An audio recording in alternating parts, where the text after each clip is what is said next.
Hello, the channel. Welcome back, everyone. Joined by Mike. Evening, Mike. How you doing? Good evening. Very well, thank you. Yourself? Yeah, good. Thanks. Good. So for everybody that's tuning in, Mike is Mpenn.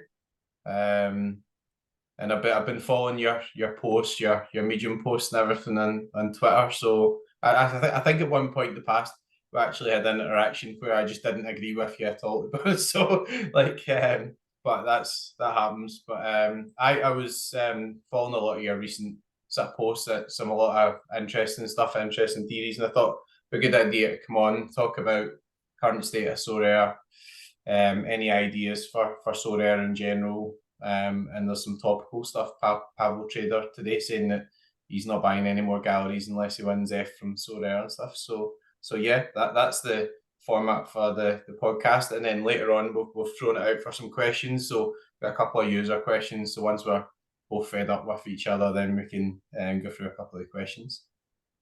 Sounds good. Sounds good. Good stuff. So, how long have you been on Sorare for? You've been on similar amount of time to me, or how long have you been using for? Probably a bit later than you. I joined just after the Gary V boom, sort of March, April 21. So yeah, Right. 2.5 years now, but sort of yeah, missed out on the rocket ships just before. Uh, But still wasn't a bad time to join in fairness. Good stuff. Yeah, I think I was due end of June 2020. I think I was, 20. so probably about 6 or 7 months, 8 months before you joined. Yeah. So that's interesting. And you're quite a sort of analytical type guy as well, obviously. What is it you sort of like do generally? Because you seem pretty good at like analyzing all the different sort of numbers and all that sort of stuff. So I always find that interesting.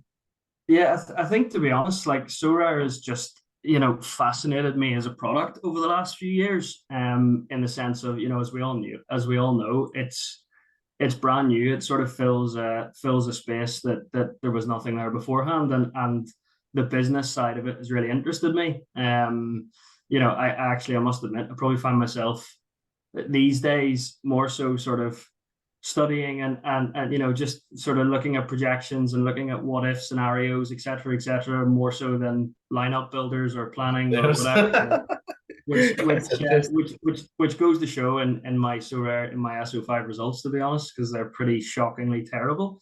But no, like I've just sort of, yeah, I guess I've enjoyed sort of studying the business, and sort of, I think, what, as you say, you included, not everyone will always agree with what I have to say or have differing opinions, which I think is great.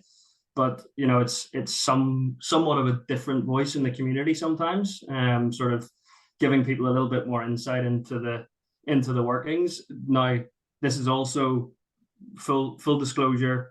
Sorare don't tell me anything that anyone else couldn't find. Anything that I do is all sort of public across the likes of Sorare Data, Sorare Tools, Sorare Base, etc., etc. I managed to get myself an API key about a year ago and didn't know what to do with it. So I've never actually been able to access the backend because I'm not technical in any way. I find myself in an Excel spreadsheet a lot of the time, but I'm Yeah. not I'm not a computer whiz by any stretch. So yeah, that's a little bit about sort of where I've come from, and I guess I've had my concerns on the longevity and the sustainability and the direction of the platform, and also on the other hand, some great things that they've done. And yeah, I like to sort of share my view. Sometimes, like I say, sometimes people don't agree with it, but it always sparks a bit of conversation, a bit of debate, which is fun. Yeah. I think it probably did spark me at one point, and I was probably reading it. Oh, no, this is not what I want. We want the prices to be quadruple, and I want to be sitting in a boat, and I want to be retired, and yeah, no, no, definitely. Like honestly, like it's quite interesting because everyone comes at things from different angles. Obviously, you get guys who come in and just play for fun, just don't care, just like playing.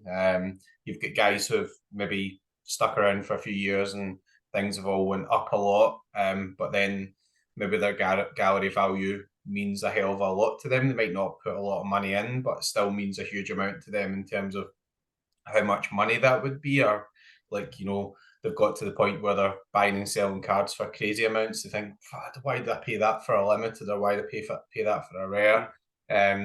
it's been an interesting point in the world, I feel, as well. Like, obviously you're interested in the business model and all that type of stuff. And I do find that quite interesting myself as well, because having started before they launched, like PSG, Liverpool, Ajax, Barcelona, teams like that. I was around when it was just like, we were just getting the J League started. There was only a couple of big clubs. There was no Celtic, so that's one thing that's really kind of made me more attached to platforms. Actually, being able to be heavily involved in one club and all that type of stuff. So it's quite interesting, but also quite interesting to see what's sort of happened with the world generally. Like, it was bonkers. Like, obviously, like, I'm based in Scotland. I know you're Irish, but you're over in Scandinavia, aren't you? So, Yeah. like, when people couldn't go abroad and everything, and they couldn't spend money on certain things, that everybody was getting extensions done in their house, and everybody was doing this, and everybody was buying beer machines because you couldn't go to the pub. And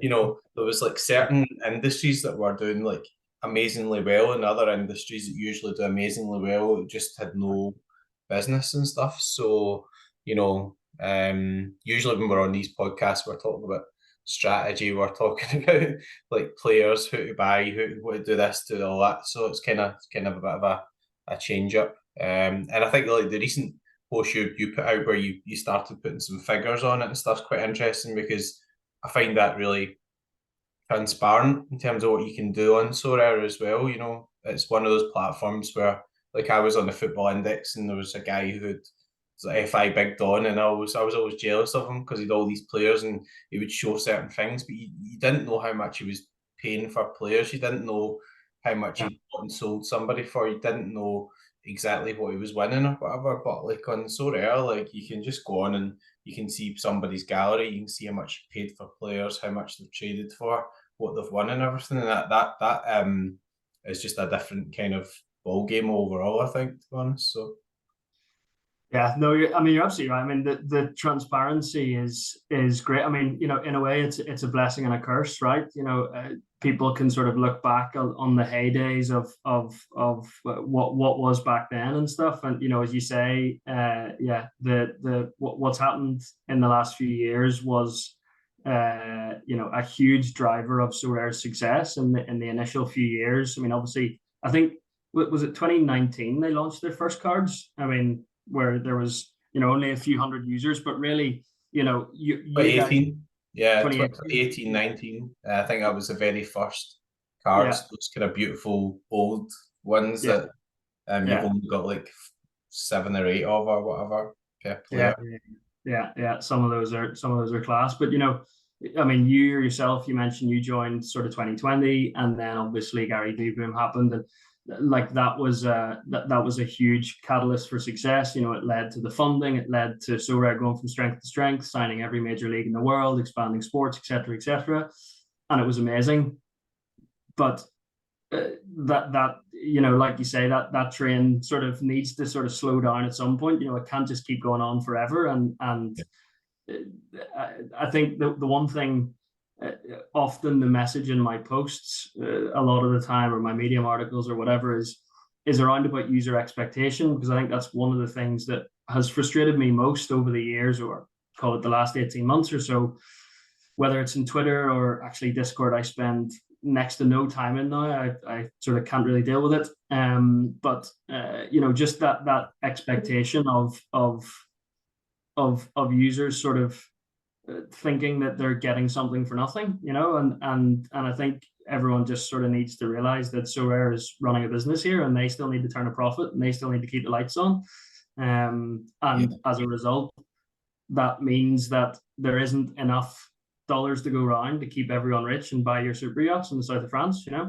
yeah. No, I think that's really fair as well. I think there was a point where there was like platforms coming about, like Axie was like pay to play. So it was also this concept where people Yeah, would be playing and they would get paid money for it and stuff like that. And I remember thinking back as well to the point where you'd like the apes, and there was like people paying obscene amounts of money for rocks and stuff. And like that point, I always did think, and I discussed it with people kind of outside Sorare as well. Talking about how the football involvement and you could win stuff, etc., and how there was like an actual passion for holding and collecting, and it was this kind of genius theory, and you would get ownership because actually it was registered, or you could mint it to the blockchain or whatever. And people, it all seemed to be pretty kind of solid. Obviously, you need to have like the licenses, and there was a big chase of, or we're going to get the EPL, and it's going to be amazing. As it turned out, it came at a point where maybe,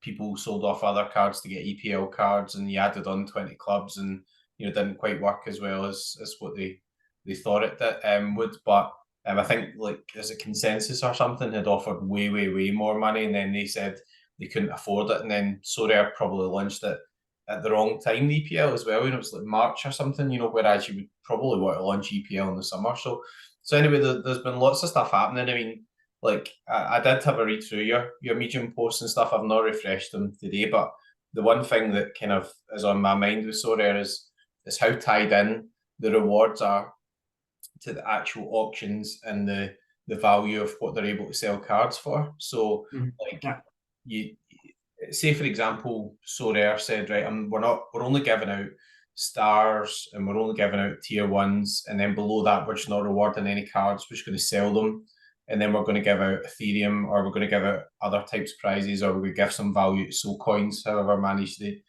they manage that.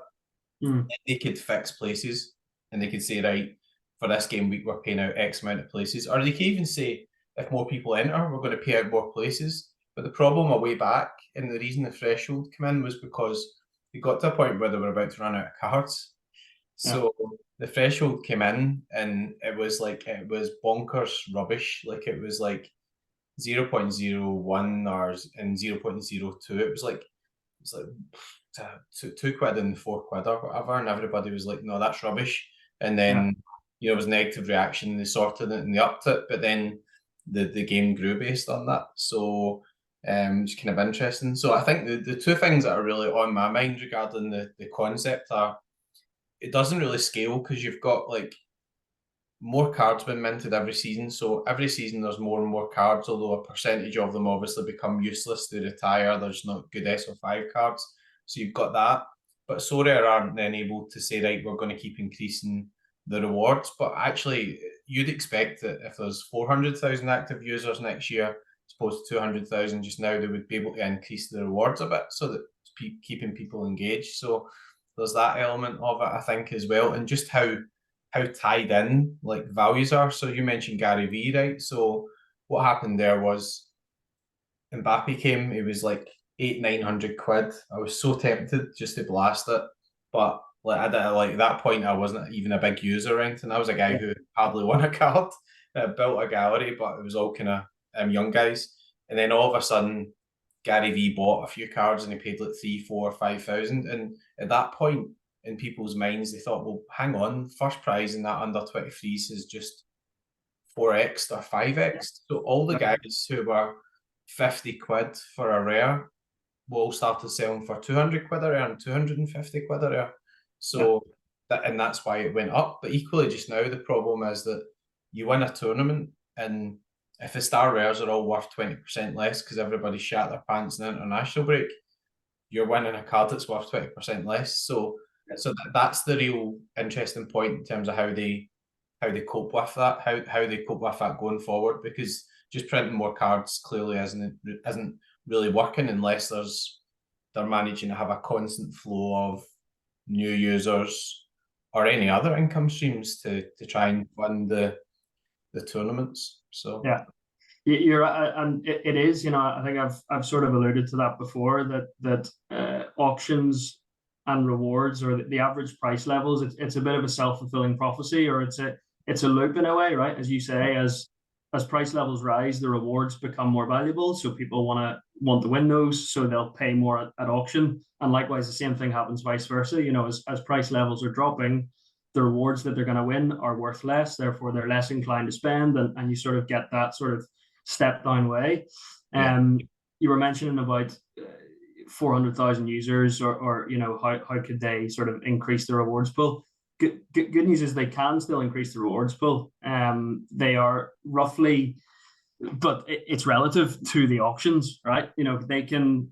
There's been a lot of talk, as I'm sure we've seen over the last few months, about the complaints about auction rates, etc., etc.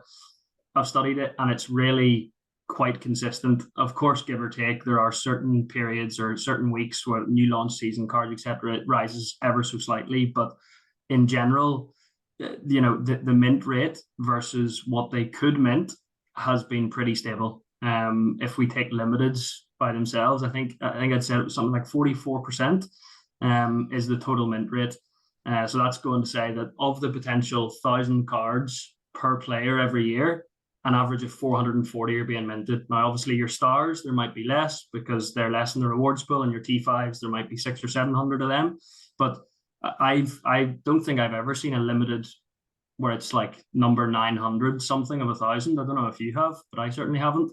Yeah. So in that respect, they can offer 40% or up to 40% in the rewards pool. So that means, okay, we can grow the rewards pool, but the auction rate would have to rise as well.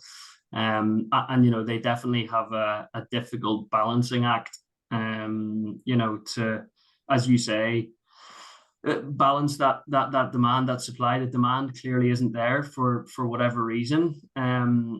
One thing that I've been looking at recently, I'd love to get your thoughts on, is around active users.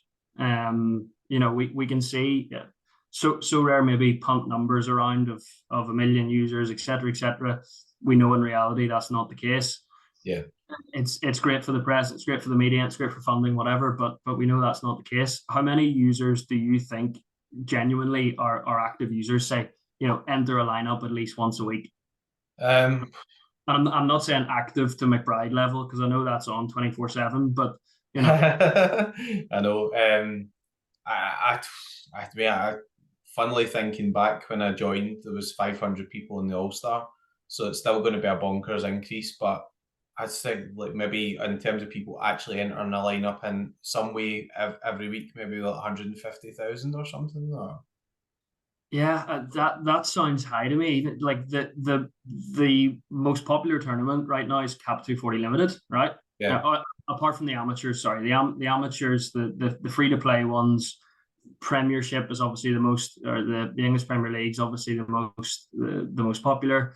That is averaging somewhere about 90,000 entries a week. Aye. So, and I then you've suppose got, you could have like one person is just entering one division and one person is just entering the other. But maybe it's more than 150,000.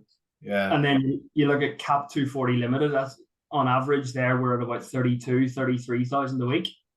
Yeah. Now, of course, that isn't to say there are only that many active users. There are others who will be at the Cap 220 stage, the other who will enter into All-Star, the others who will enter into Champion Europe. But, I think we're still far away from a significant user base in terms of engaged active users. And I feel like Sorare have maybe missed the beat on that to a certain extent. If we look at the numbers of OnePlus card owners, you can see that in Sorare data, and it's over 260,000. But you've only got 30,000 of them entering Cap 240 Limited, which is the sort of entry level, easy accessible, the thing that where people want to get their ROI back.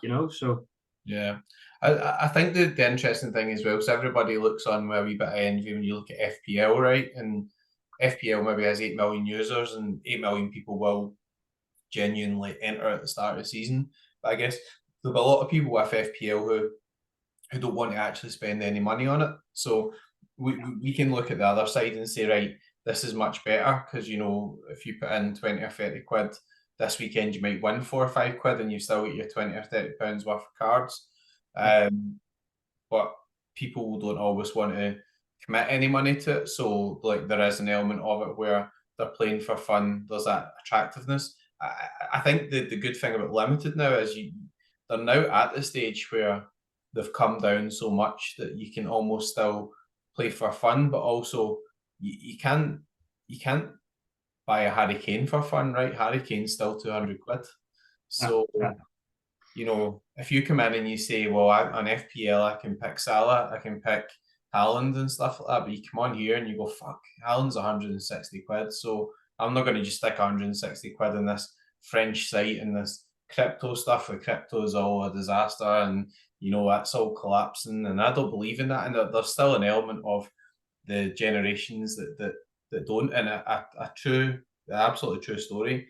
I had never owned a cent of crypto before I was on Sorare. So like I wasn't a crypto guy or anything. I just got introduced to Sorare through football and ended up fucking about with Coinbase and paying loads of gas fees and like it was bonkers. But like that's why I always bought a lot of cards just at auction and stuff, just use my card at auction. So anyway, back to the point about that, like obviously maybe that's what Sorare are aiming at through rivals. They want to get like the engagement with the single game modes and get the fun increasing in a route in because they've not been as successful in terms of upping the numbers as maybe they thought they would have been when they got the EPL deal and stuff. So Yeah, I think so, and I'm sure you've tried to get buddies on board. I mean, people have spoken about this a lot before, but it's not for me. It's not just that it's not as easy as FPL to sort of get started on. Everyone sort of understands FPL very quickly. Sorare, of course, is a more complex product.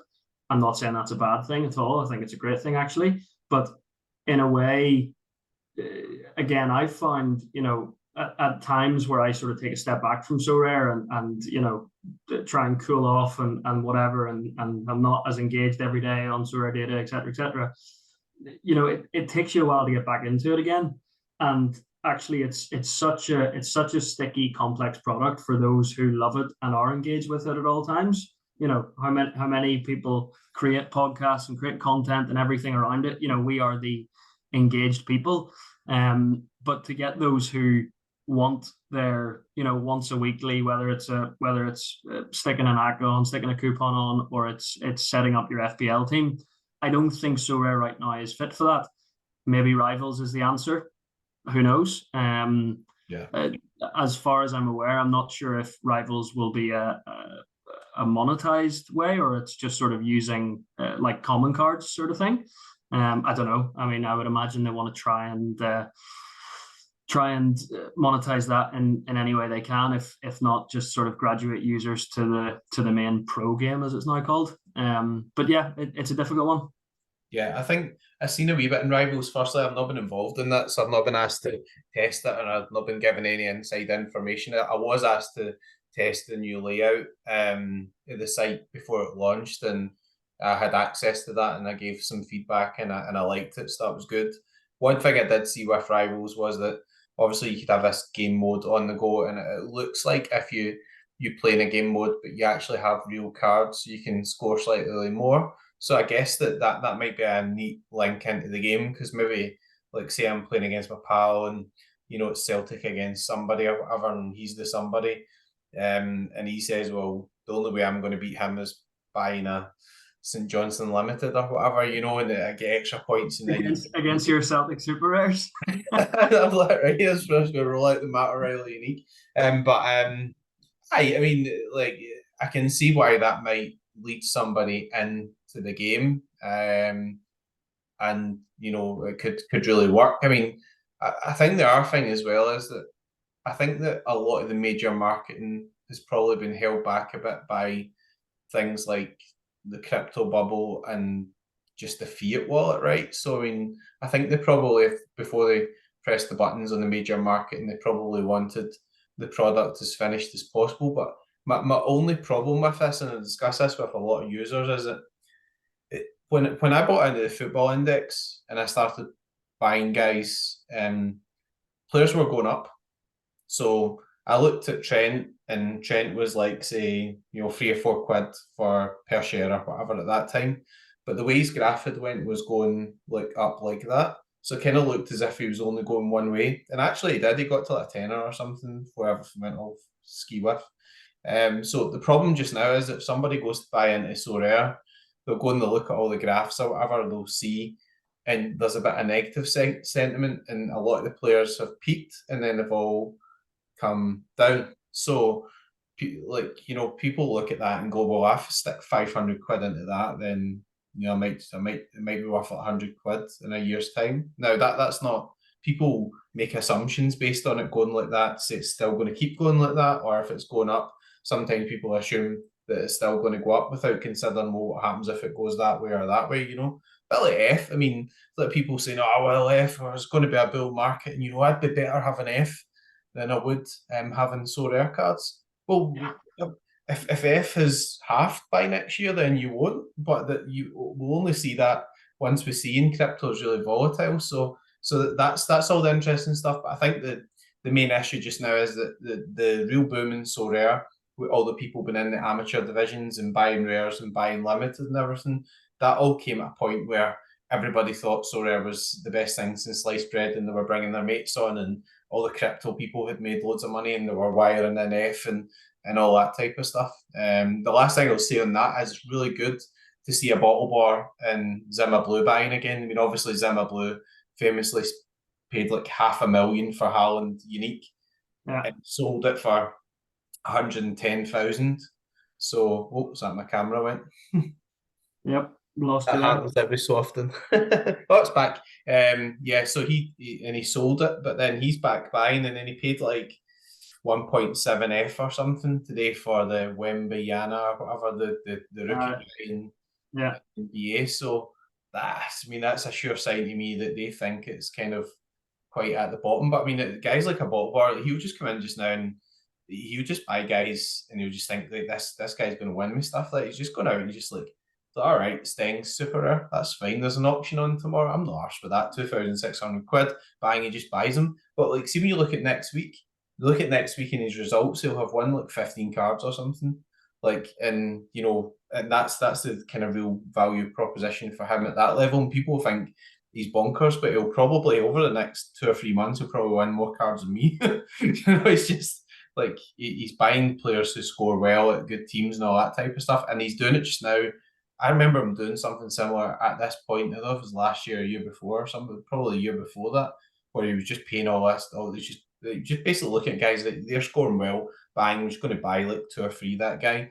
And then there was just some game weeks where you would look at a midweek or whatever, and the guy would just like win like 10 divisions or something. So that's extreme level, but you know, it's a good sign because there's some people who are shitting their pants at the moment and selling up and oh, I want my money out and Sorare's terrible and all that type of stuff. But there is some balance too, you know. Yeah. I remember the times when a bottle boy was buying like 8 or 9 of the same card. You know, he was there was a few players I remember that were sort of peaking at the time that weren't maybe the standard sort of star players, but they were obviously peaking, having a good few weeks or month or whatever, and he was just buying 8, 9, 10 of the rare cards and a couple of the super rares, and everyone was thinking, "Oh, great! I own one of these. He's just going to give me a crazy offer."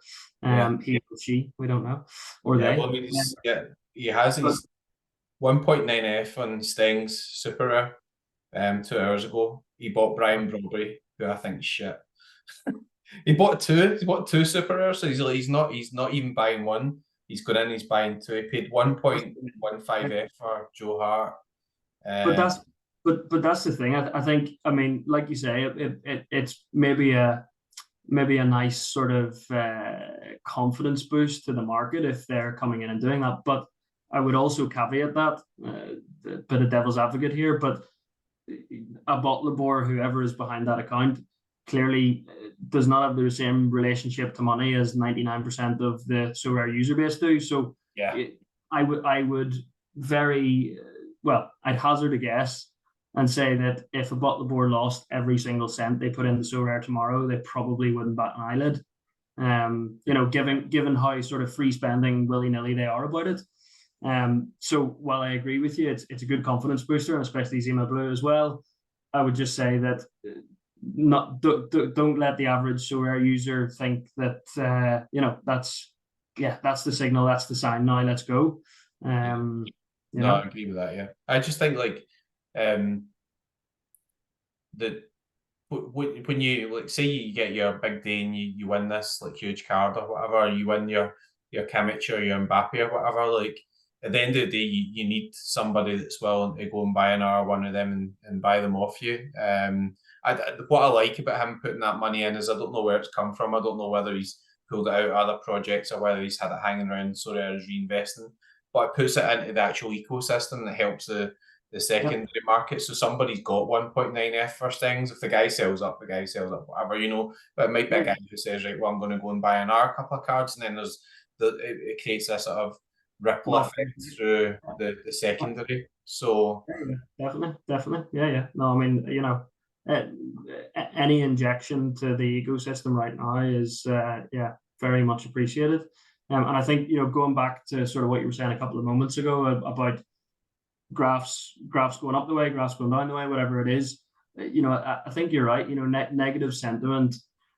We as the engaged active user base are the best asset, but also the worst enemy sometimes. To hold my hands up, myself included. But I have, my reasons are more around an education and a study on the business as a whole. But that's not to say, what was I going to say there? Negative sentiment. I had something really clever in my head, and I've just lost it. It'll come to me. Never mind. Yeah. So we press pause. We'll come back in an hour, then, Mike. Yeah, exactly. No, I know. I mean, yeah. And again, I'm not saying that point to say that I believe that things keep going to go up and stuff. Like, just for example, Sorare had a real problem in the top end of the game. Super rares were really snookered, and at one point there was getting a stage where super rares weren't selling for much more than rares because of the amount of people involved and the fact that you had a rare threshold and no super rare threshold. I think they've really made some good positive changes in that area of the game.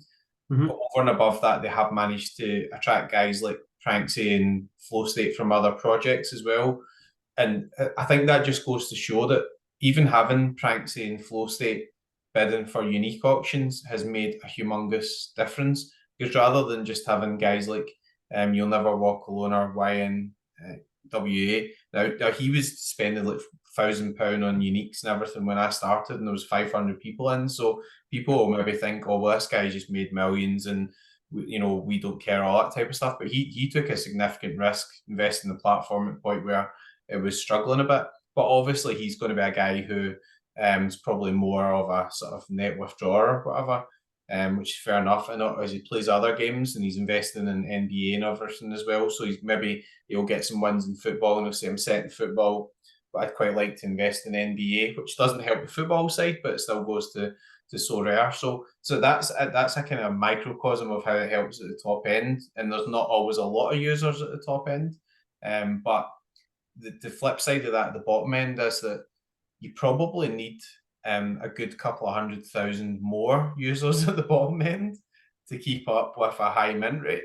Because at the end of the day, if you're going to mint another 500-600 of a card, then you need some form of demand for that. And one thing that always really annoys me, like a bit, like to get to like say the start of the season, right, and you're winning cards, or you're still buying cards on the last season ones, and you win a card, and you say that's brilliant, awesome. The next day they come out and they announce that the teams come back again, it goes to zero, and then it just completely destroys the value of your card. I just think surely they can come up with a more clever solution to that, like amend the bonus rules and just say, right, well, if we're minting cards out of season for rewards, we'll guarantee you 3 months of 5%, and then it'll go up whatever. But don't have a situation where you win a card and you think that's brilliant, that's my best win in Sorare. The next day the cards come back and you've got no bonus and nobody wants to buy it, and also you can't beat anybody else because they've minted more of them. So anyway, that's just me off the cuff there. But I think there are things they can improve.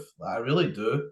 But the main problem, I think, just now is just a pure supply and demand type thing. It's just like, the world's in pretty crap state overall, and people get unsettled by that. And if they start seeing prices going down, they might think that's a point where I'll take out my 15,000 here. I'm not risking that going to 5,000. I'm just going to get that out, and I don't care if I win or if I don't. Like, I don't want a divorce for the missus or that type of stuff. So there's so many dynamics at play, and that was, I think, my first Medium post back in August 2022. The first time I sold up was predominantly on that sort of supply demand, and the outlook wasn't great. And actually, I sold up in August. If I'd have sold up 6 weeks earlier, I might have got 30-40% more than I did. That had already started a bit of a decline, and we can see there's been some ups and downs since then, but it hasn't quite recovered since then. And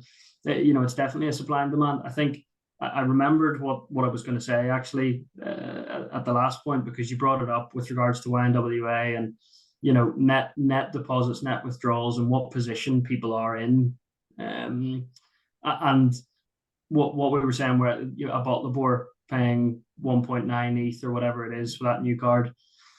That's going to the secondary. That's great. That's a boost to the secondary. But we've got to remember, for every, based on the sort of ratios versus auction and secondary, even with the 5% that Sorare are taking on a secondary fee, for every $100 that are coming into the platform, Sorare are seeing about 30 of it. So the other 70 are going to the market, right? And so every time there's a new deposit coming in, Sorare see about 30% or maybe 32, 33%, depending on whatever it is. And we see that the volumes that are coming in today are, the year to date, we're about a third of where we were this time last year, 2022, and 22 was pretty similar to 21, although different peaks. And Sorare have bills to pay, and Sorare are going to continue minting because they've got bills to pay. And so there's an element of supply and demand, but we also have to expect that, we've always heard everyone say it before as well. You bought that card, there could be 1,000 minted of it, or there could be 100 minted of it, or there could be 10 minted of it. So that's the whole thing about potential supply, and there's no guarantees that card you buy is going to be the last card minted of that guy. It's more than likely that there's going to be multiple others year on year, not just in the current season. Yeah, I mean, I had a conversation with somebody earlier. Well, not a conversation, it was like in a Discord, and they were saying, oh, this player, and he was 600 quid like 4 or 5 weeks ago, and now he's 400. And I thought, but actually, as an experienced user, you must know that if you buy a player at the start of the season, that actually you're probably buying pretty much at peak. I mean, the start of the season, the Euro season, is usually where the platform's mostly quite peaky. And also, if you buy a new card at that point, you've got an XP advantage for the rest of the season as well. So there's reasons why those cards would be more expensive, because the early mints have always been more expensive. And actually, the early mints of cards which don't have any mints before that, maybe somebody's transferred, someone's come out of nowhere, and they've launched Celtic, are always bonkers, because they become like a differential as well, where, if you get a really strong stack or whatever, and people forget about stuff like that too. At the start of the season, say they launched Celtic at the start of the season, and they launched them 5 or 6 weeks earlier than they were just now, they'd be more expensive than they are just now, because you'd have had more utility for the rest of the season, more of the season bonus, higher XP by the end of the season. Well, just loads of reasons for it. So you've got to factor that stuff in. And what really frustrates me with the supply and demand thing is, and one of the days I just come out and just did a big rant about it. But see, when you see things that are actually quite scarce, they still go for good prices. So like, there's still some really good prices with uniques. The super rare market, especially cards that are scoring well, are all thousands of pounds. The Celtic cards and the limited are pretty cheap, but you'll see like Leo Abada 7 quid, and Abada 11 comes out and he goes for like 40 quid because there's only one shirt number and stuff. So things that are more scarce still do hold value, and that's what kind of frustrates me a wee bit, being an OG, because we were always regarding it as being very rare. And I don't think they made a mistake bringing out limited at all, because rares, they just didn't have enough cards for everybody. Like there were not enough rares at that point. But now that they've onboarded all the leagues and everything, they've got a big sort of marketing push to do to bring in enough users on an ongoing basis to replace the people who get fed up, the people who made a profit, just want to please their wife, like just whatever. But there'll be people who will come and go, and through that you've got to have new business or new users as well. So I don't think that's something to be afraid of, because I think that a lot of businesses do need new customers, but obviously it's something that Sorare really can do better at, I think, through whatever they do, rivals, marketing, how they actually bring in users, or even how they educate users, not relying on us, not relying on somebody messaging us and saying, how do I do this, how do I do that, actually having some sort of education program for users that keeps them engaged via the platform, rather than relying on Quinny and John Nellis is talking about Beyonce and everything nowadays. So he does the channel thing. Slack a fuck it. I'm just fine. He's in a different league now these days. Yeah, What a guy, absolutely. man. Mental. But no, you're right, and I think it's good to actually bring up now, as you mentioned it, around Sorare Grind, his Medium post that he's sort of written after mine in regards to Sorare and the necessity for further revenue streams, which is something I've also talked about. Yeah. Which I think is really crucial, right? You know, when we look at Sorare as a business model, the only revenue stream they have today is via card auctions, right? Or obviously the 5% secondary fee. And to many of us on the outside, it seems very simple. And you know, a lot of us have said, why haven't they done this earlier? Why haven't they done this before? Because, you know, I think, yes, as you say, we need or Sorare as a business needs to continue their customer acquisition, get more people on board as well as retention. But I think the other big part of it is sort of the lifetime value of a customer. So you've been on since June 2020. I've been on since March 21. Someone else just joined last week that might be listening or whatever.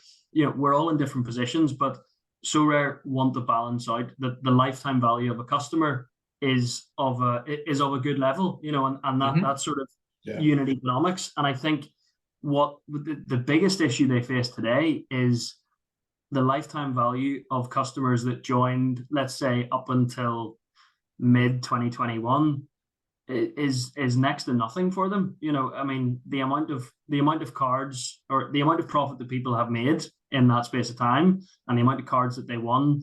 You know, I know there was a question on the Twitter as well with regards to sort of what is your thoughts around risk-free and that sort of thing. You know, I know there's a lot of people playing purely on profit now. They've taken out their initial investment and haven't deposited in a year and 18 months.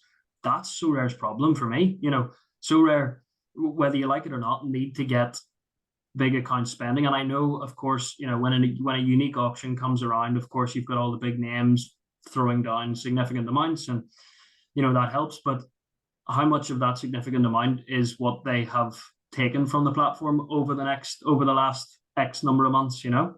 Yeah, I mean, just to be completely transparent, I don't know if you know the kind of story of when I started. So, like, I put in like €100, and like that was me kind of hooked, and I won Paul Lopez as a rare. That was a referral reward. Paul Lopez is worth like £60, and then like 6 or 7 months later, Paul Lopez was worth £1,000. So that is bonkers. Like, I actually literally got a referral reward that I sold for £1,000. I did actually, you know, over and above that initial €100 and everything, I put in 30-40 quid a weekend. At one point, I managed to salvage some money from the football index, and I put like a chunk in of like £1,000. But I am a net withdrawer. Also, when the Celtic cards came, even though I'm a net withdrawer, I went back to a stage where I put a few £1,000s in because Celtic had come, and I thought, like, actually, you know, I've won a lot on this. I've built my gallery. I've not taken it all out, but I put some money back in. And also, if Callum McGregor drops tomorrow and the unique drops tomorrow, I'm going to have a chat with the wife, right? So I think you make a fair point, because I'm one of those guys where I'm probably a wee bit of a problem for Sorare, because I think I'm actually quite good at the game, so I'm probably a wee bit kind of tough to beat as well. Plus, I've got a card advantage, but I'll quite happily at points just do something daft and just pay 100 quid for Furuhashi 8, which I did. And that was, I don't think I had a balance at that point. So I just like, that was my weekend, you know, like, it's right, we're not going out for a dinner or whatever this weekend, I'm buying Furuhashi 8. So I think that there's a missing value that people don't see, because even if you get a real desirable card coming out and all the existing users are all bidding against each other, that does drive price up a bit for Sorare. And also, a lot of existing users will trade cards against each other. Like, if you were just to start again just now and you didn't have a lot of the existing users who were saying, well, I'm quite happy to pay £1,000 for Joey Veerman, I don't know if Joey Veerman would be £1,000, because that value is just derived in supply and demand, and people thinking, well, it was £4,000 before and he's one of the best scorers about. So I think you made a great point, because if you keep the existing users, obviously there's a double-edged sword there, because obviously you want them to be there and spending, you want them to continue to spend, you don't want them just draining the platform. But also the existing users have a card advantage as well.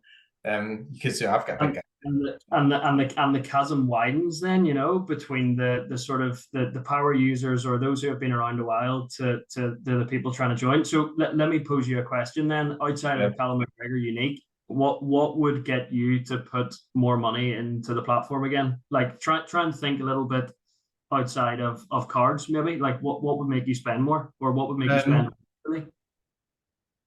Well, I mean, like I'm quite lucky because I get to go to some Celtic games and things, and Sorare did invite me to one thing outside the Celtic games, which I couldn't go to. But mainly, if I go to a Celtic game, Quinny gets tickets and he asked me to go. I think that although Sorare has loads of scope, they don't really maximise the kind of contact with the clubs. Obviously, like Celtic Park's like, Celtic plays St Mirren at the weekend, and one of the guys who's in one of the groups I'm in is over in Scotland, and he can't get a ticket for the game. It's St Mirren.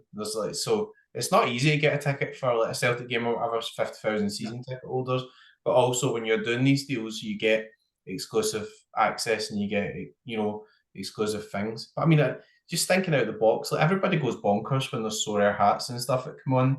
Messi was standing in that shirt, and I looked at that shirt and thought, I kind of want that Sorare shirt as much as I want like a Celtic shirt. I'd love to have that. So I'm sure there's definitely some things they could do merchandise wise that they could monetize a bit. And I think So Coins is an interesting thing. I just am not a fan of the fitness element, because it seems to decrease the value of the cards, and I think we're getting quite complicated in terms of bonuses. So we're not really want to talk about fitness, but I think if they get it right, there's definitely things that they could monetize, but they've got to monetize the correct things. And also, I think they've got to give a commitment to people to say, right, well, actually, when we monetize this, there's going to be a reciprocation. They'll say, well, for every €1 of So Coins that we sell, we'll put 15% of that into like prize pools or something, so they can still make some profit themselves. They can still put some money in, and it's sustainable, and not be one of these where it's like, for every €1,000,000 we sell, we're going to give out €500,000. So that's not a sustainable business, right? You've got to have profit margins and pay for licenses and pay staff and all that type of stuff. So I'm sure they'll get there, but it's just how they do it. And when people see things like fitness and don't like it, then I think what happens is people just kind of either not lose confidence, but they just think, well, sorry, I'm going to have to monetize it in some way, and that's going to cost me more money, and it's not really attractive to people, Yeah. Funny you say that the 1 million and give away 500,000, because that's not quite. But if we take say like the last sort of 6 weeks, in fact, since they introduced the new cap 280 threshold, roughly 40 to 43% of their earnings are going back to users via thresholds and podium places and the monthly payout, etc., etc. Yeah. And that would be fine if they were bringing in the revenue that they were bringing in 2022, but the revenue they're bringing in now is about a third of what they're bringing in 2022. It's significantly less now, and so that again, that's sort of been my message, is that we can't expect that these sort of payout percentages are significant for so long. But I think you're right. There's a lot they can do when it comes to ticketing, when it comes to experiences, when it comes to merch and swag. That's the type of thing that can get people. And I know let's talk about the fitness thing, because I know you don't like the fitness. What's your thing with that? Because if I can give you mine first, is I actually think it's a very clever way of getting that extra incremental spend out of people every so often, because you're incentivized to keep your card alive or keep your card fit, or however they're going to work it. I think it's a clever way of, I can still earn off of this, if that's the goal. I think I was listening to Laird's podcast a couple of days ago, and the whole debate around Sorare not being investing. It's fun, it's a game, etc., etc. But you know, I think there's an element there where if they can get people to top up, you know, that's a nice recurring revenue for Sorare that really they don't see today from a lot of the existing user base. Yeah, I think maybe they feel it's quite clever because obviously with the whole legal side of things, you can't have paid entry fees. So if they were taking a paid entry fee and that was legal, then they would just take a rake off that. So like if you're paying €10 to enter one of the top tournaments, they would take a percentage to pay the rest of the prize pool. Everybody's happy. With fitness, I think the things I don't like about it is we've already got season bonus, XP. We have so your ongoing Collection XP, bonus. your season bonus, your collection bonus. Now you're going to have a bonus which is decreasing. So you've got another bonus. You've got one bonus that rewards you for holding cards over time, and another bonus that penalizes you for using them. So that just to me makes no fucking sense. So you bring a user in and you say over time your XP goes up. All right, that's magic. So over time I get a card, 3 years time it's maxed out. I get an advantage. Yeah, but see if you use it this week, next week you've got a disadvantage. Why? You know, so like it's not so much the actual thought of you've got like a sort of mint condition card or whatever, and it goes down a wee bit.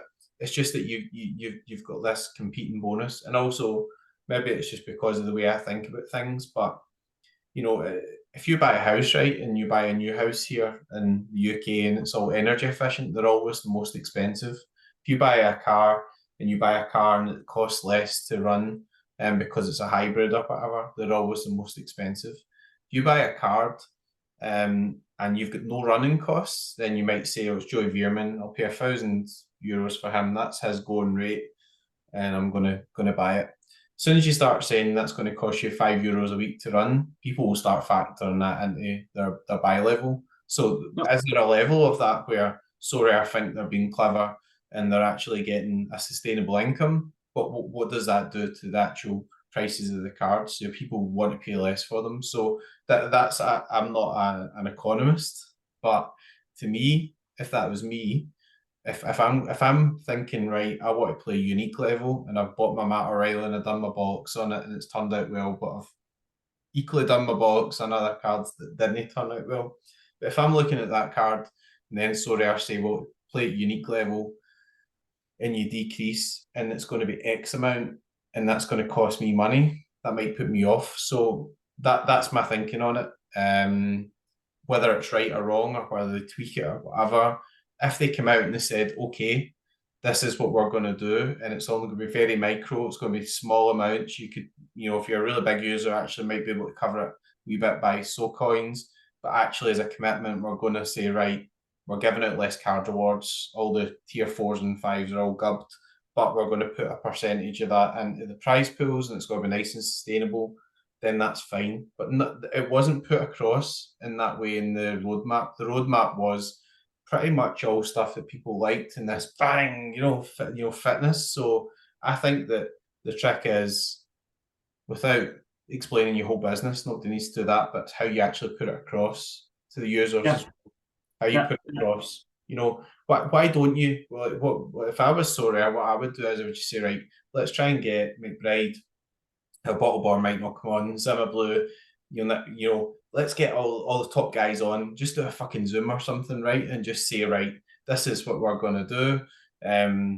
This is what we're planning to do. It's no guarantees. We're not giving away anything to like mental, but this is a plan, and we've got a plan to make things sustainable and do that. Or even if they don't want to do that, feel that's an unfair advantage, you'll get some people involved, get them to sign a non-disclosure agreement and get people to test it and get some feedback, So they made a change. They said, look, I'm going to let Sorare employees play. And I think that the one big problem they've got is that they've actually been a wee bit out of touch with user sentiment. But anyway, I mean, if they do have a plan and it makes it sustainable, then that's great. But in my mind, I always thought that at some point bringing in the 5% was part of the plan, because every year the amount of cards that they have on the platform increases. So if people are trading, they get 5%, but then they kind of kill trading a bit with like the collection bonus in Leicester play as well. So, you know, that I can see how that's worked, but also it's worked against trading. So yeah, it's interesting. There's loads of different things going on at the same time, I think. Yeah, I mean, grand scheme of things, that 5% doesn't really do an awful lot, you know, revenue wise for Sorare. I mean, I'm counting it overall. I know there are some cards that don't have that 5% attached, but Yeah. you know, if I look at the numbers since they introduced it back in May, you know, it's a small drop in the ocean in terms of numbers, sort of overall in terms of their revenue. I agree with you. You know, as the secondary expands. But as you said, you know, there are now countermeasures in play to discourage people from trading, you know, list their play and collection bonuses, which I think is what they want because it drives more people to the primary market where they make more of you know that share of revenue as opposed to, you know, competing. I think I wrote an article on that last year about, like, you know, who's eating your lunch. You know, there's only so much lunch to go around, and Sorare need to eat their fair share, and the rest is for us. And as there's more hungry people at the table, etc., etc. But I'd go back to the fitness thing. I think let's not dwell on it too long. But you're right. The way they communicated it could have been done a lot better. And you know, it was clear that sort of things weren't fully sort of fleshed out and done. I think they have taken feedback on board and they are speaking with more users now on a regular basis. I've heard from a few people who've had sort of feedback calls, and I've had the odd conversation, and Yeah. you Yeah. know, the fitness. Oh, geez, I'm drawing a blank again. What's wrong with me? What was I saying there? Feedback, user sentiment. No, I've lost it. I'm terrible at this podcast. This Okay, is well, live, Mike, by the way. There's 100,000 viewers on it. I'm looking. this is why I'm better at writing, because I can just like go back. You know, I sort of Yeah. No, that's all right. No, I totally see what you're saying. And also, I really like Dan. Dan's a good guy. Sometimes I message him, he'll be busy and he'll get back to me and all that type of stuff. And I say I'm a bit harsh saying that I'll go to games and when he give me the tickets. I was invited down to England at one point. I couldn't make it. So, you know, they do try and do stuff like that as well. One thing that really got me was, you know, and it's not a personal attack on Dan. He went on and he's like, I'm going to be a brave, I'm going to go on the Sorare data thing or whatever. And he came on and they'd done that roadmap and he didn't know the answer to a lot of the questions. So that doesn't give anybody any confidence at all. And I think that just shows that there's a lack of clear direction that Sorare want to move in. There's like kind of like pick a direction and move in that direction. And okay, we've given feedback and you maybe have kiboshed that a wee bit by saying I don't like fitness and everybody all kind of got behind it and I shared it on Twitter and everybody was against it and eventually they postponed it. But you know, you've got this whole series of changes and every time they do change something that affects the market in some way and that kind of almost destabilizes things as well. So I think they do need a clear roadmap, and as part of that roadmap it might be that they've got to monetize certain areas, but maybe they should be more transparent with users, not about the business pressure points, but just about what they're able to do or what they'll have to do, but also maybe having a commitment to helping with the obvious problem that is we can see that as you keep printing cards that they go down, you know. So okay, you say just now, right, loads of people have joined, so we're going to give out 30% more cards. But everybody knows then when it gets to the end of the season that when Leicester play goes out of effect, then the cards will drop because you've got an extra 30% cards in play of the new season cards or whatever. So it's all got to be properly balanced, which probably for them is a lot harder in this sort of bearish type market.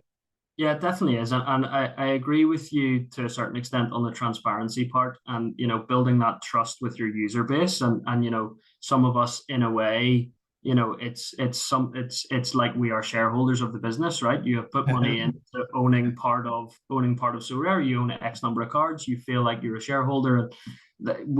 I have never ever come across a company where people are so invested in the sort of goings on of what should happen next to the company. And I actually think, you know, Sorare have been extremely open about the direction that they're taking the company and what they're doing, and you know, the sort of the product feature roadmaps, etc., etc., etc. a lot of companies don't do that, right? If we look outside the space, I know this is quite a unique space, and it needs that user engagement and that user approval more often than not, for progress and for growth. But I think in fairness to them, they have been extremely open.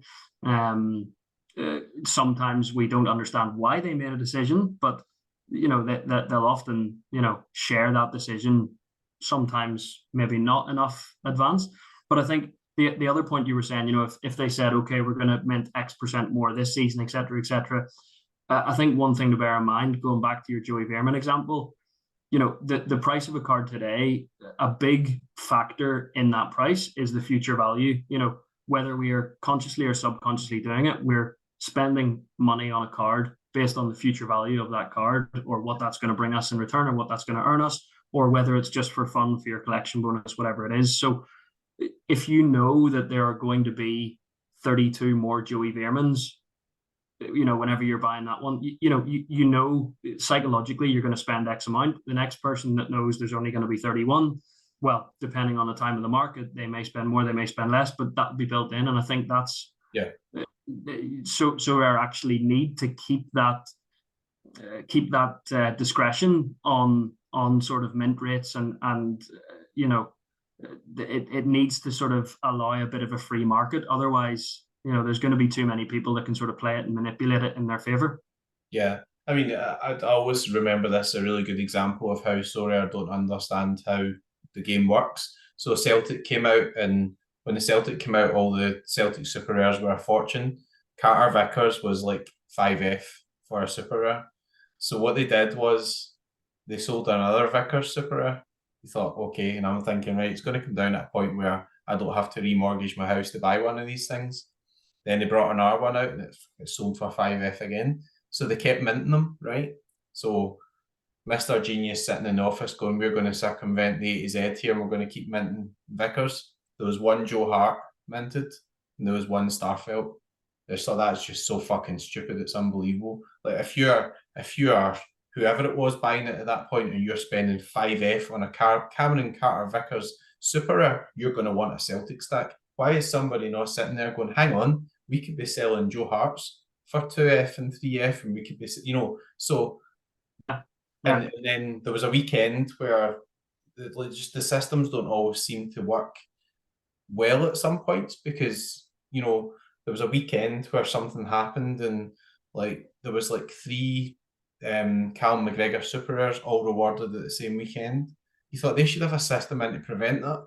You've sold one, and then you've rewarded 3 in the same weekend. That's too quick. You've only got 10 across a year. So somewhere in the reward system, it should be saying if he's rewarded in that division, he'll not be rewarded, and it should just be computerized, and it shouldn't happen. Or the game week stops on Friday. Even if it's to be a random process somewhere in the background, then half an hour before that it's got to run, and somebody's got to have a look through it and go, we haven't rewarded 10 Mbappe limited in the same week or whatever. It's got to be a kind of like a quick check done on it. So sometimes things have happened where I've just thought, I'm not sure Sorare understand their own market, and it's really obviously because I'm right into Celtic and stuff. I thought, how can you have minted 7 Carter Vickers super rares and not have thought to go and mint the goalkeeper?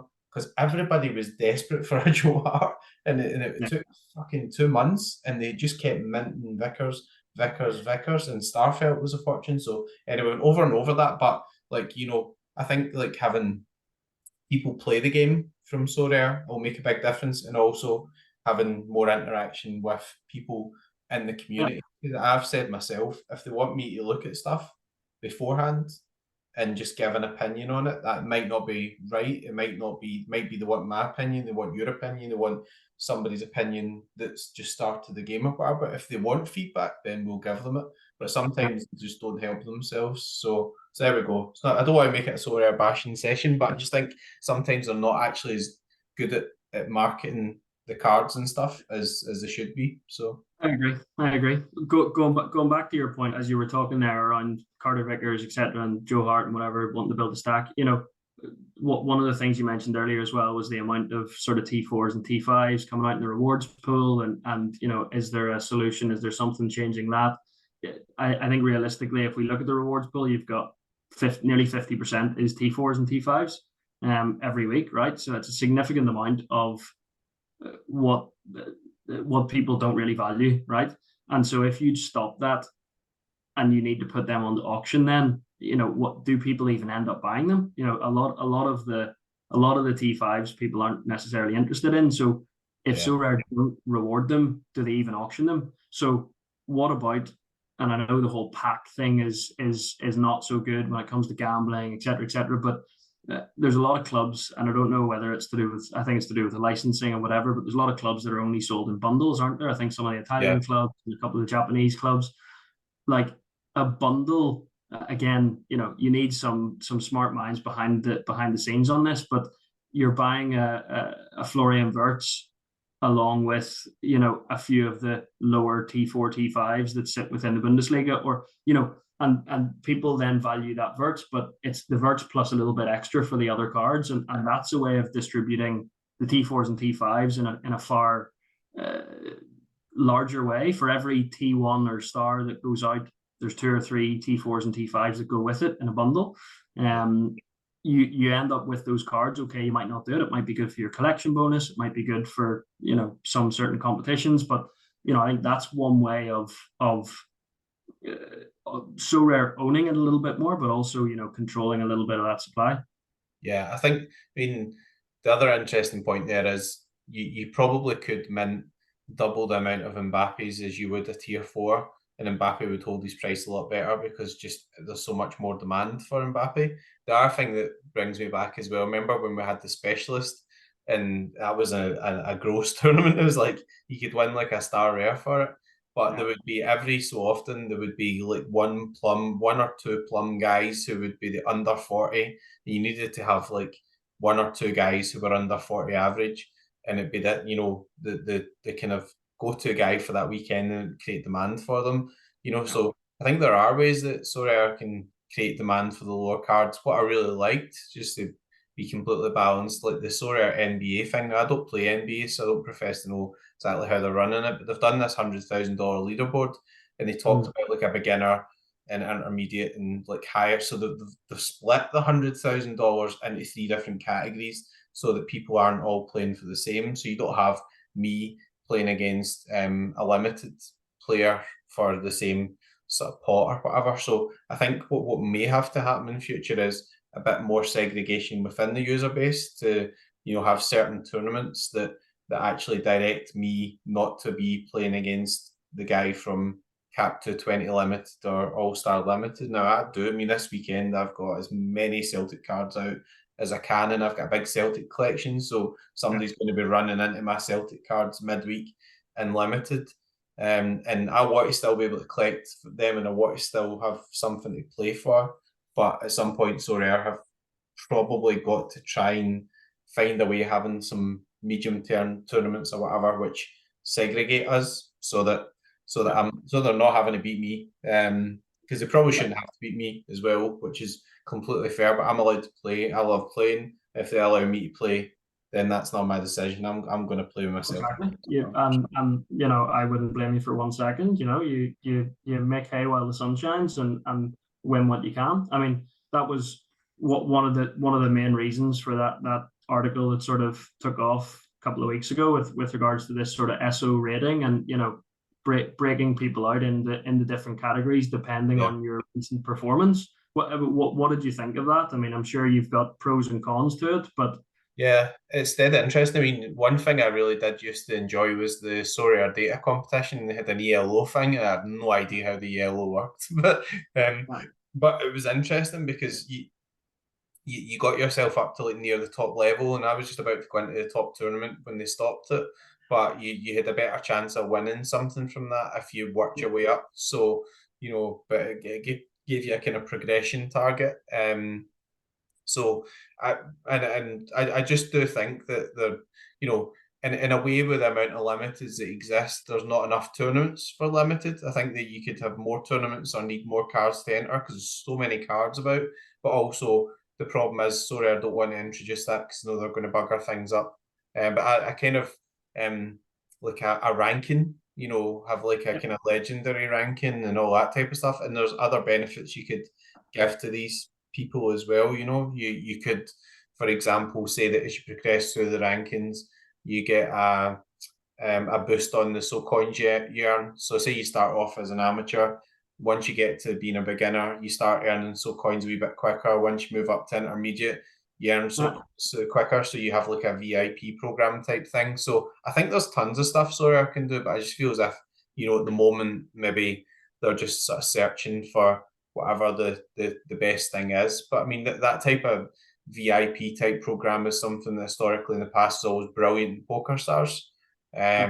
And there wouldn't be anything wrong with attracting lots of poker players or whatever it is, like, because they're guys that would quite happily like spend money depending on what sort of level they're at and stuff. So anyway, I think we said we'd probably go through a few questions. So we'll maybe just pick out a couple of questions here as well, and we can discuss them too, if you don't mind. Was there any sort of questions you've seen yourself that you really wanted to answer, or? There were quite a few good ones. I don't have it in front of me right now. Maybe you do, but yeah, you I think I've got the replies to mine's rather than the replies to yours. So Stish had said, "What's your thoughts on slimming down the reward pools, less sell pressure in cards, and slowing down supply while onboarding is not a desired level?" I don't mind that. I think the only problem is that you'll have a hard job in telling people just now there's going to be less rewards and not affecting sentiment again. But I think if you explain it away where they say, well, actually, we're going to slow down auctions a bit as well, and we think that that's the way ahead, then that might not be the end of the world. I think when I look at the Celtic cards and stuff, they were pretty sensible with how they minted them.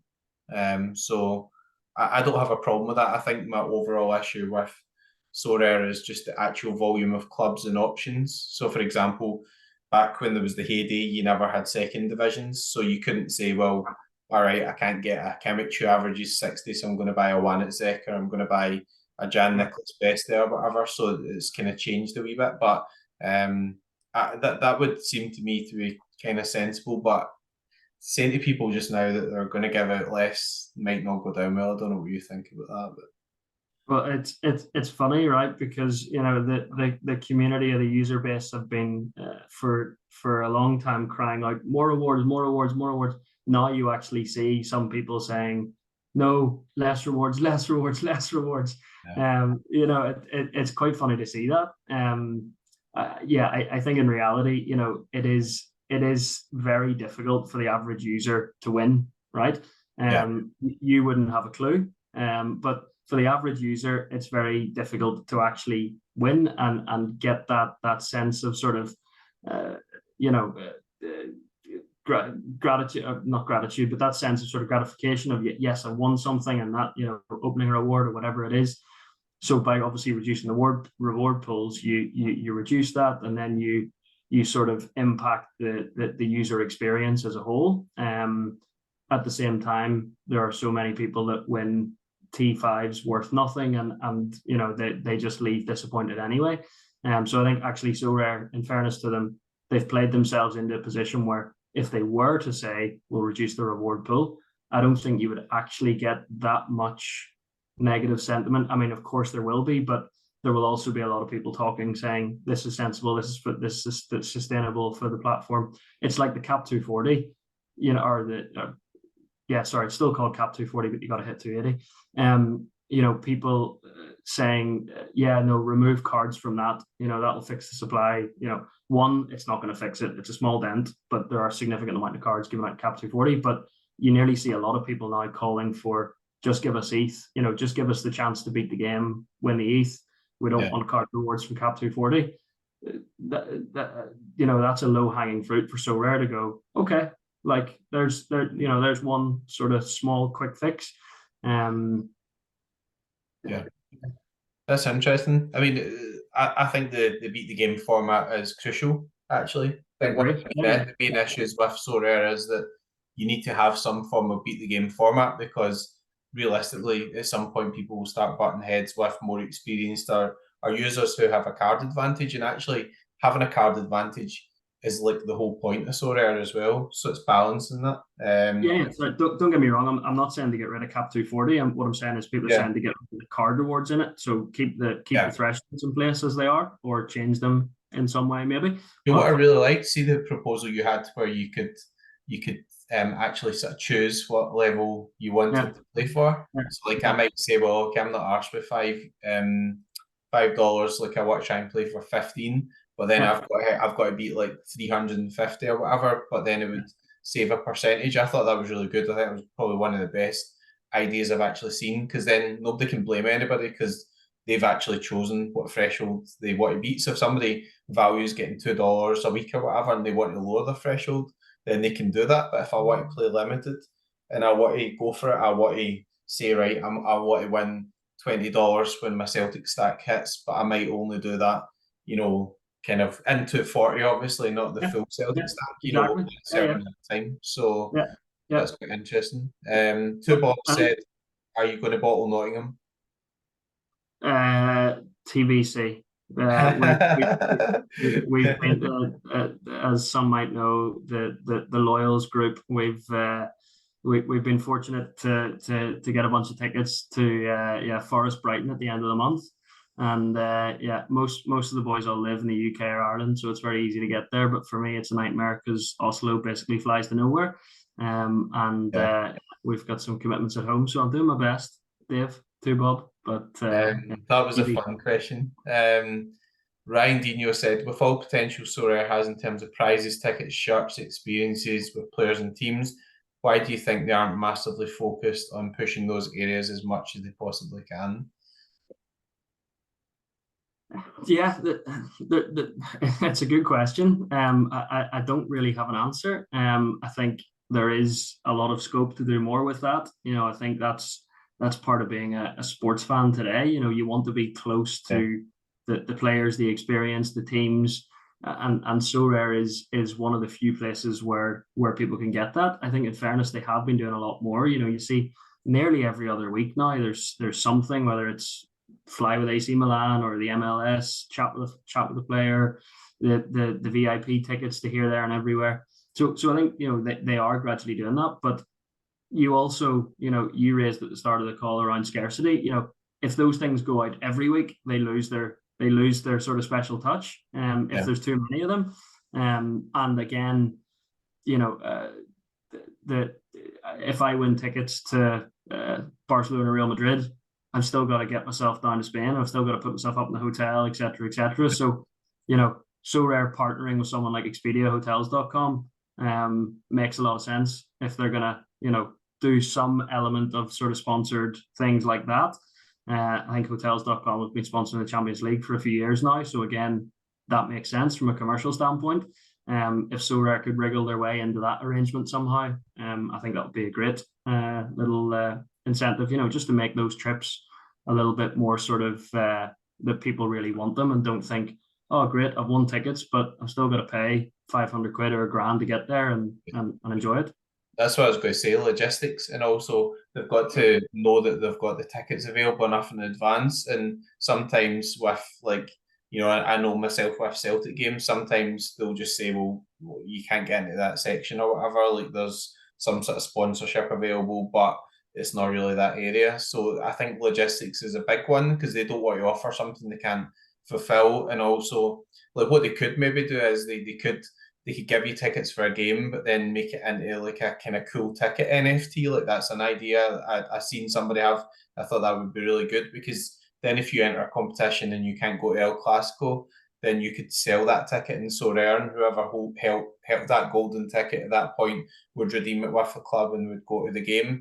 So, and also, you don't get tickets anymore. A lot of the times you don't give you a physical ticket. So actually, ticketing and merchandise and things like that don't have to be boots that are added on to players could be a cool way of expanding the NFT element of things. You say you get some sort of pass with Celtic or whatever where you get access, but over and above that, they give you that, they mint that to your gallery.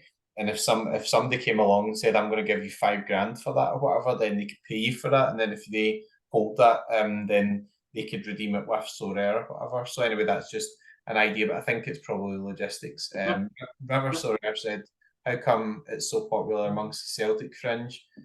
Celtic are really diehard guys, and Celtic are absolutely brilliant at SO5. So I mean, it's one of the few games you'll ever conceive that Celtic are one of the best stacks available. So I mean, that's basically it. Bullstar. This is probably one maybe I have to think about. If you could introduce one change to Sorare, what would it be and why? Oof. I know. I've actually seen that earlier, and I thought I'm going to ask that one. I never really thought what the answer was going to be. So, Uh, yeah, I'm gonna back myself and say the two suggestions I made, the SO rating to yeah, reward progression and split people out, allow a fair distribution of gameplay, and the cap 240 idea because it involves a little bit of risk reward. I think it's a great idea, and it's also potentially money saving for Sorare. I think what I'm going to go with is I've fallen away from Sorare Mega because I hate all those add-on things.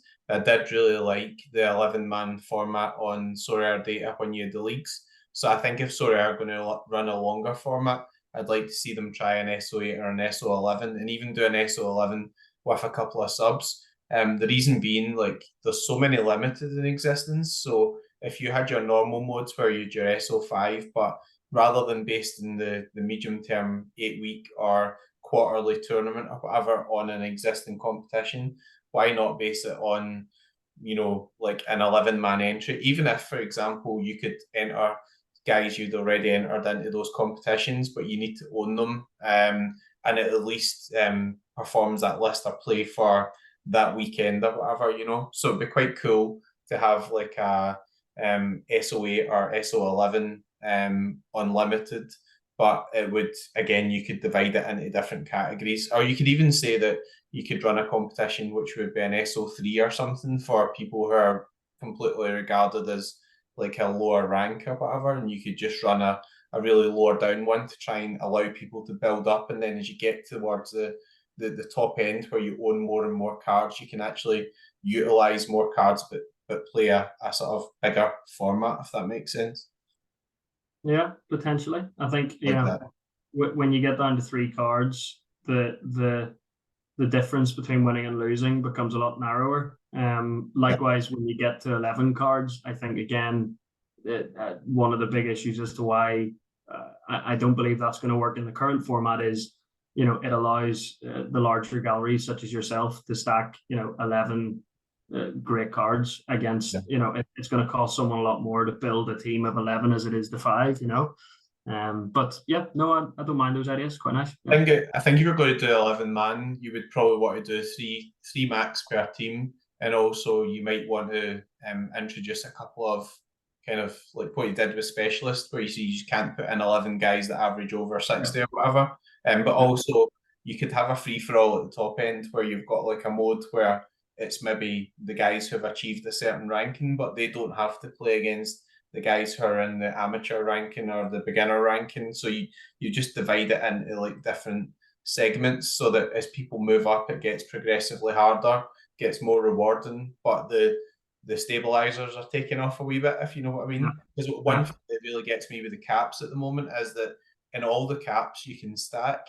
So like you see a 270 and there's a like Bijelo was out, comes back, Neuer was out, comes back, and they're just doing 500s. Like, what's the fucking point in that? The whole point of the caps is to bring it down. So, okay, in 240, running the stack might be the only way that a guy might be able to beat the game, but why not just take out card rewards in the 240?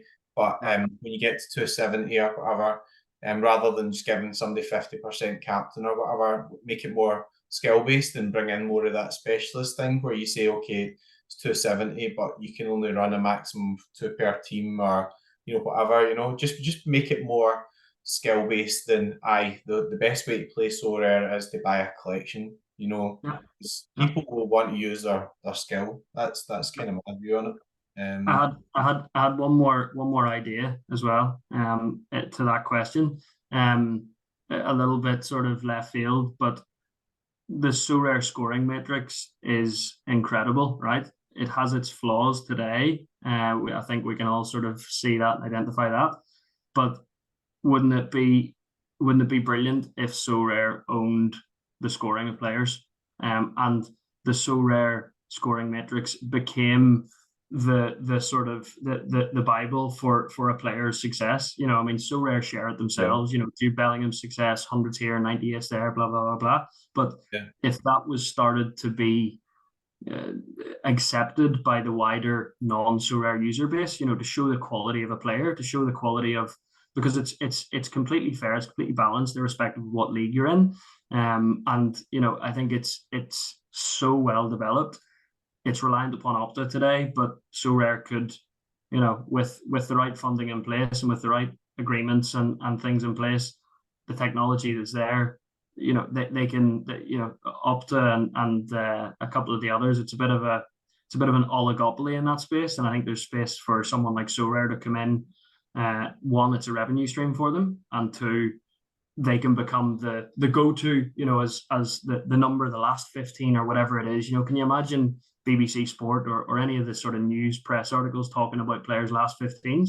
Like, I think that's really cool. Yeah. The other thing, interestingly, Dazar's question was, do you see the future of Sorare changing dramatically in terms of gameplay to utilise cards? I'm 3 years next month. Presume you don't mean your age, mate. Enjoying it as much. How do the company generate sustainable income away from card sales? I don't see it yet. What about subscription fee? Is that easy money? The other thing I thought as well was, like, you know, K-League TV and stuff, they'll, you know, I remember, like, found myself sitting watching a game. You know, if you look at the bookies, right, what the bookies do is if you bet a certain amount in a game, you can watch the race. So, like, I don't subscribe to anything, but if I'm up on the Sunday, my father-in-law stick a tenner in a race, I'll go on my phone and I can watch the stream of that race. So, is there a point where Sorare genuinely do have certain rights to certain leagues? Now, obviously, the most attractive leagues all got big TV deals and all that type of stuff. But to give you an example, in the UK, I can't watch a Celtic game if it's on at 3 o'clock on a Saturday or whatever. So Hibs on Saturday was on, but you couldn't watch it inside the UK. You could only watch it in Celtic TV outside the UK. So if Sorare had some sort of function where they say, well, actually, you know, you are the top collector of Celtic, so you know, you'll have some sort of access to that, then that would be attractive to me. And, you know, I always thought in the past, well, what difference does that make or whatever? But you see through YouTube and everything, then that brings, like, advertisement, you know, so maybe they can make some money based on adverts and everything. So I think that there is scope for that. We don't have enough active people watching at the same time, but you can see through YouTube that if you get to the level where actually there's high amounts of users at the same time, that could bring some sort of advertisements and all that type of stuff. Or if you watch one of the videos in the channel, I was in transfer market and kept getting sabotaged by a big freaking Volvo sign that keep going down. So yeah, I was getting sabotaged by Volvo. So yeah, what do you think of that? Do you think there's any other ways they can sort of generate income via what would they do? Yeah, definitely. I've been saying that for a long time. You know, Sorare are well placed to become, you know, an entertainment giant where the SO5 gameplay is actually a small part of their business. Right now, we're potentially quite a far way away from that, and we know, you know, media rights in certain countries are eye-wateringly expensive, and you know, a little bit interesting in their ways of how they dish out certain deals. But I think as well, you know, we're sometimes in the Sorare sphere. You know, if we talk about active users, even if it is a couple of 100,000, we're still a small portion of a global soccer football fan base, right? And so yes, Sorare should be looking to some element of media rights. I definitely agree. And I think it holds a lot of potential. You know, they could tying that up with the actual scoring and being responsible, you know, doing the Opta job as well. You know, that's really cool. One other thing is, you say, if you own the card, if it isn't live streaming, if you own the card, you instantly get a video highlight of their decisive action, you know, right away, sort of thing. Instead of the notification coming up saying goal line clearance or just got an assist, you actually get the video highlight. That's pretty cool. But I think, as Dazzler says, subscription fee, Sorare did introduce the subscription fee. I think most people I know sort of didn't bat an eyelid and said, "Yep, easy. It's clever." I think Sorare have the potential to do that, but need to offer something more. You know that right now they're not in a position to just say, "Okay, now we're introducing a subscription fee, £5 a month, whatever it is." There needs to be some either tiers or levels or sort of benefits to that. But again, that the key is that recurring revenue, which what Sorare are missing right now.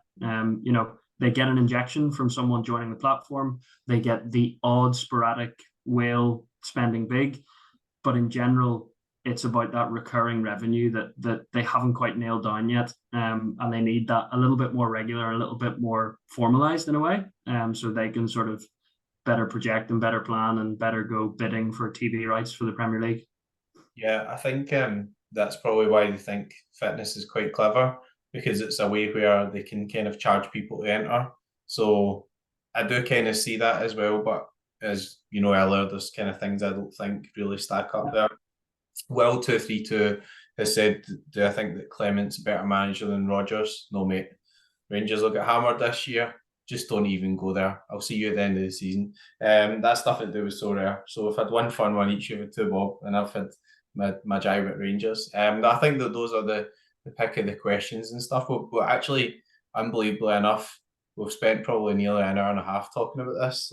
But to be honest, and I hope the viewers agree when they actually watch it, I've actually really enjoyed the discussion, and it's quite funny as well, because I remember at one point you put something up, and I think I'd even made a kind of comment that kind of triggered me as well. But it's been really nice to actually just discuss it and just go into why you think those certain things, and rationalize it and discuss ideas. And I think actually we've probably come up with some good ideas on here as well, which as users hopefully will be helpful to Sorare, because they're at the other side of the screen. They're at the end where they know how to do a screenshot and stuff. I don't, but they're doing all the tech stuff. They're doing all the crap in the background. But we can also help Sorare as users in terms of suggesting things or letting them know what we like, and then obviously the revenue streams or the contracts of what they do, what direction they go in, and how they actually manage to fulfill that. Well, that's obviously that's their job. So yeah, no, it's been very enjoyable. Thank you for having me on. As you say, I hope we haven't bored people too much, and there might still be some listeners an hour and a half later. It's not bored me, Mike. Honestly, I think it's been pretty good, to be honest. It's been pretty good, because all of these shows that we always do or whatever, always talking about things, is all about who am I picking for this week, who's the best guys in average now, who's the best guy, who's injured.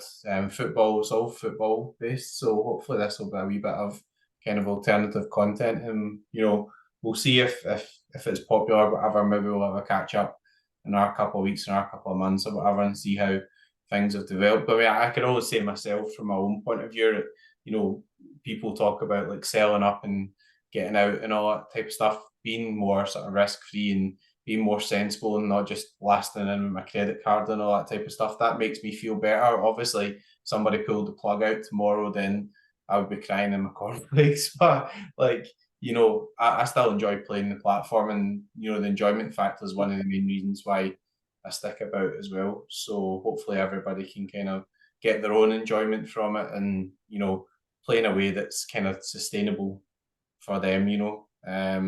Another fun fact: I am a net withdrawer. I have never used a credit card in Sora, so I've only ever done stuff on my own Steam. So you don't need to assume that if people are paying loads. I wouldn't say that's a fun fact. That's a very sensible fact. Yeah, yeah, but I mean, like, people look at guys who are spending four figures in cards and think, I've got to spend a certain amount to compete with them. If you kind of have a bit of patience and you're good at it, or you maybe get lucky and you win a couple of good cards and you compound it up, then you can get there eventually. It's not going to be as easy as maybe us before the Gary V boom and all that type of stuff. It might take longer, but I'm pretty confident that Sorare will still be around. It's a tough market just now, but there's other projects that basically just non-existent. So there's still a lot of positives as well, albeit I do agree that there's things that Sorare need to improve. So Yep. If anyone needs any confidence or faith for all of the what some people might see as bashing and some of the articles that I write or criticisms, I'm also still around. So Man. Awesome. Well, I'll let you go. Back much to appreciated. snowy Scandinavia. But thanks very much for coming on. Hopefully, we'll get you back on the channel in the future. Top man. Indeed. Thanks very much. All See right. you later. Nice to meet you. Cheers. Thank you. Bye bye. Cheers.